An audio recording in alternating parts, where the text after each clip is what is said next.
Vous êtes-vous déjà demandé ce qu'un homme donne vraiment lorsqu'il couche avec quelqu'un? Ce n'est jamais seulement son corps, ni son talent. Ce qu'il abandonne, souvent sans le savoir, c'est son âme.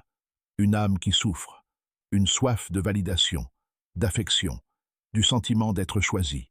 Mais cette soif se cache sous le masque du désir. Elle se déguise en désir, en virilité, en force. Pourtant, l'intimité ne se résume pas à un contact physique. Il y a toujours un courant plus profond qui coule sous la surface. Car au fond, le véritable désir d'un homme n'est pas le sexe. Il est d'être vu, d'être ressenti, d'être reconnu comme entier, même au cœur de sa souffrance. Les hommes qui s'inclinent devant le corps d'une femme ne recherchent pas le plaisir. Ils recherchent la chaleur qu'ils n'ont jamais reçue, l'affection qu'ils ont perdue. Cela paraît physique, mais c'est spirituel. Cela ressemble à du désir, mais c'est un vide ancestral déguisé en pouvoir. Lorsque l'intimité est réelle, elle brise le théâtre de la performance et arrache l'armure de la force. Dans cette exposition brutale, la psychologie de Jung se révèle. Le corps comme oracle, l'ombre comme miroir. Seuls les courageux perçant le masque et plongent dans la vérité crue. Carl Jung n'a jamais réduit le désir à un simple instinct. Il voyait l'intimité comme un passage, un point de rencontre entre le conscient et l'inconscient. Chaque acte d'intimité, écrivait-il, révèle plus qu'il n'y paraît. Le sexe ne naît pas dans le corps, il naît dans la psyché.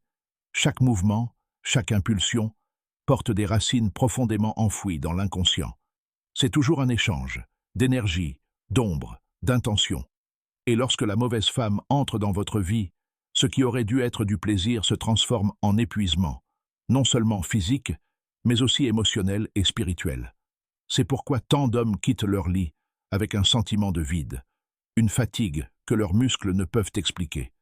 Parce que chaque fois que vous vous abandonnez sans présence, vous échangez des fragments de votre âme contre des miettes de validation. Le corps féminin est un temple, mais le vôtre aussi. Et lorsque les temples se rencontrent sans conscience, ils ne construisent pas de sanctuaire, ils libèrent le chaos. Vous ne faites pas que du sexe, vous ouvrez des portes, et toutes les portes ne mènent pas à des lieux sûrs. Lorsqu'un homme s'abandonne véritablement dans l'intimité, il ne révèle pas seulement son corps, il expose son âme cachée, la peur du rejet, l'insécurité derrière sa force, le silence d'un passé invisible. La véritable intimité ne se résume pas à la nudité de la peau, c'est la nudité de l'esprit. C'est le moment où l'enfant oublié en lui apparaît, l'enfant qui n'a jamais voulu qu'être aimé sans condition. Et cette révélation est bien plus terrifiante que toute vulnérabilité physique. Combien d'hommes s'effondrent intérieurement à cet instant de vérité, tandis que leur visage reste ferme et inexpressif? Le masque du fort ne tombe pas en criant. Il se dissout dans le silence. Un simple contact peut réveiller l'abandon. Un simple geste peut rouvrir une vieille cicatrice. L'inconscient parle toujours, mais dans l'intimité, il hurle. Le corps devient la scène où l'âme exprime sa douleur cachée. C'est pourquoi beaucoup d'hommes se retirent lorsque les choses deviennent trop proches. Car l'intimité n'est pas seulement une proximité, c'est un miroir. Et tout le monde n'est pas prêt à affronter son propre reflet.